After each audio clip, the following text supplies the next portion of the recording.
కాదు. ఎందుకు అంటే ఆఫీసర్స్ అనేవాళ్ళు ఇప్పుడు మేము పొలిటికల్ వాళ్ళం, వేలుముద్ర వాళ్ళు కూడా సీఎం అవుతారు. అవుతారా అవ్వరా? వాళ్ళు ఒక ఐఏఎస్ ఆఫీసర్ కావాలంటే వాళ్ళు ఎంత శ్రమ పడితే కానీ ఆ స్టేజ్కి వస్తారు. వాళ్ళు మా ముందు నిల్చొని నేను చెప్పింది వాళ్ళు వినాలి. అంటే రాజ్యాంగం రాసింది, అది మనం ఏం చెయ్యలేము. దీన్ని విమర్శగా తీసుకోవద్దు దయచేసి, దీన్ని ఎక్స్పోజ్ కూడా చేయొద్దు. నా మనసులో ఉన్న అభిప్రాయాన్ని నేను చెప్తా ఉన్నాను. మాకు చదువు రాదు, మాకు సబ్జెక్ట్ తెలియదు, ఇష్టం ఉన్నట్టుగా వాళ్ళు ఏదైనా చేస్తే ఇష్టం ఉన్నట్టుగా తిట్టేస్తాం, మీరు ఏ పని చేయలేదు.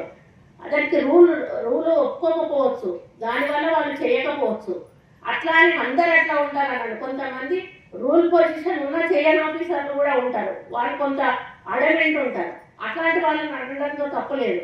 కానీ ఎవరి పని వాళ్ళు చేసుకుపోతున్న వాళ్ళను మనం అప్పుడు కూడా డిస్టర్బ్ చేయొద్దు.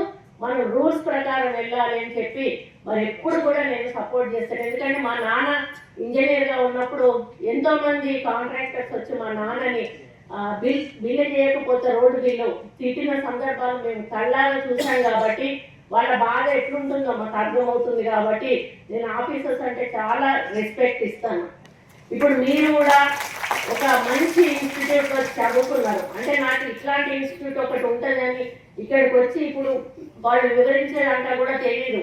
నేను అదే అంటున్నా, మరి అసలు మన రిలేటివ్స్ని కానీ మనకు తెలిసిన వాళ్ళని కానీ ఎందుకు మనం ఎంకరేజ్ చేయలేకపోతున్నాం ఇటువంటి ఇన్స్టిట్యూట్లో చదువుకోవడానికి అని చెప్పినప్పుడు PCCF సువర్ణ మేడం ఏమన్నారంటే, మొదలు నోటిఫికేషన్ అనేది పడాలి మేడం, నోటిఫికేషన్ పడితే ఆటోమేటిక్గా